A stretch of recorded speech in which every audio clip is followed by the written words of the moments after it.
You have been born into dangerous times. A sharp mind can be the key to survival, but as often as not, it will be your inherent physical traits that win the day. And in this regard, you will be superior to your more common brethren, for you are a commando, an elite unit, something truly special. The clone troopers bred from the DNA from Jango Fett were considered the most dangerous army in galactic history, soldiers bred specifically for war, and in Palpatine's mind, the perfect soldier for eliminating the Jedi when the time was appropriate. Palpatine held little fear for individuals. In fact, there were only a select few members of the Jedi Council that Palpatine would ever say that he even held some semblance of respect or fear for. His list basically began and ended with Master Yoda, but there was actually a group of clone troopers that Palpatine feared. Clone troopers that he believed one day could hold the potential of resisting him. Clone troopers that may not enact Order 66 when the order was given.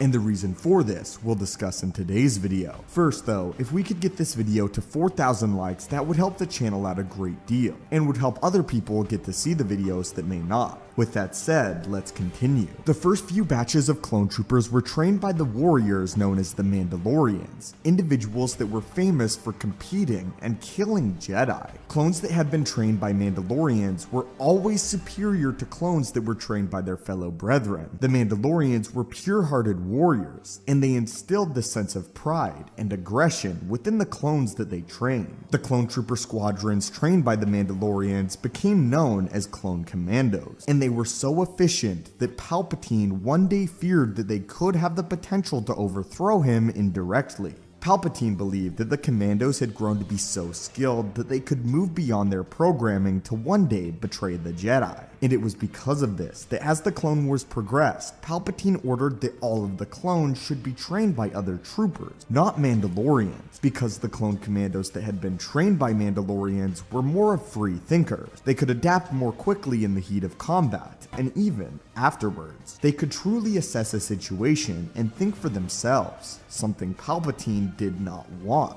Palpatine deduced that if any clone trooper were going to disobey Order 66, it would be the commandos, a sentiment that was ultimately proven correct. As when Order 66 was eventually given on high, the commandos were some of the only troopers that disobeyed. One of the few stipulations for using Jango Fett's DNA was that he got to train his own specialized unit of clones. The Kaminoans reluctantly agreed to Jango's terms, although due to their disappointment in failed prototypes, they felt little confidence that the second generation of ARC troopers would meet their expectations. Thus, they compromised with Jango. The bounty hunter would be allowed to personally train his ARC troopers, while the Kaminoans proceeded with their plan to create the clone commandos, otherwise known as Republic commandos. Unlike the ARC troopers, the Republic commandos would be more loyal and susceptible to following orders without question, yet they would still retain greater ability for independent thought than the standard clone troopers. This, however, could not prepare them for Order 66. Thus, they were to be the perfect balance between two extremes, with a greater capacity for independent thinking.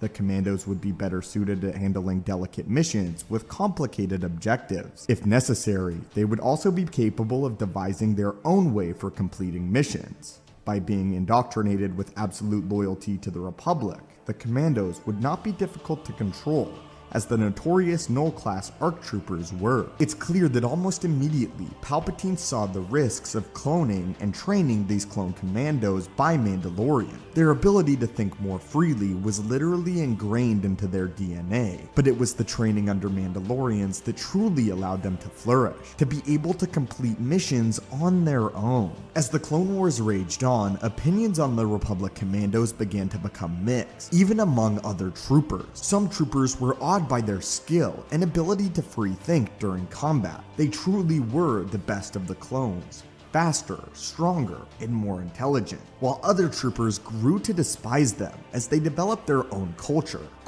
more like the Mandalorians than the other clones. Clone commandos were in fact the closest thing to a Mandalorian that isn't a Mandalorian. Clone commandos were trained by a group of 100 elite training sergeants chosen directly by Jango Fett. of which 75 were Mandalorian mercenaries. These men and women, known as the Kevlar Dar, trained the commandos in a variety of tactics and fighting techniques.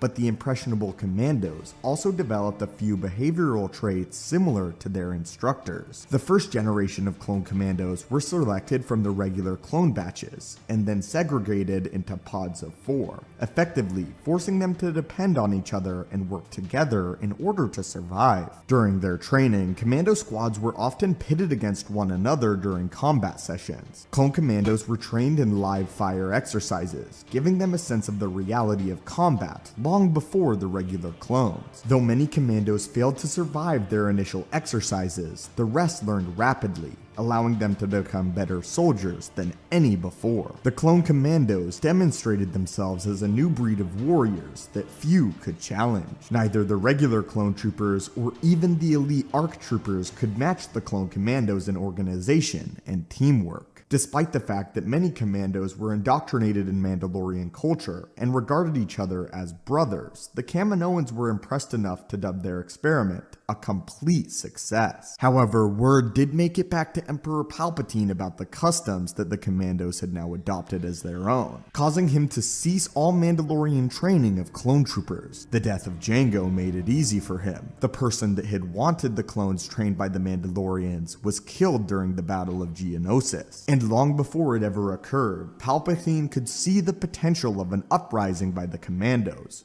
or perhaps even worse, a potential failure for Order 66. His grand plan jeopardized. By the time Order 66 was enacted, the minority of clone commandos did disobey the order. However, there were far more regular troops than commandos, and the order was nearly a complete success. But that is why Palpatine feared clone troopers trained by Mandalorians more than any other, and why he ordered this practice to be ceased immediately following Fett's death.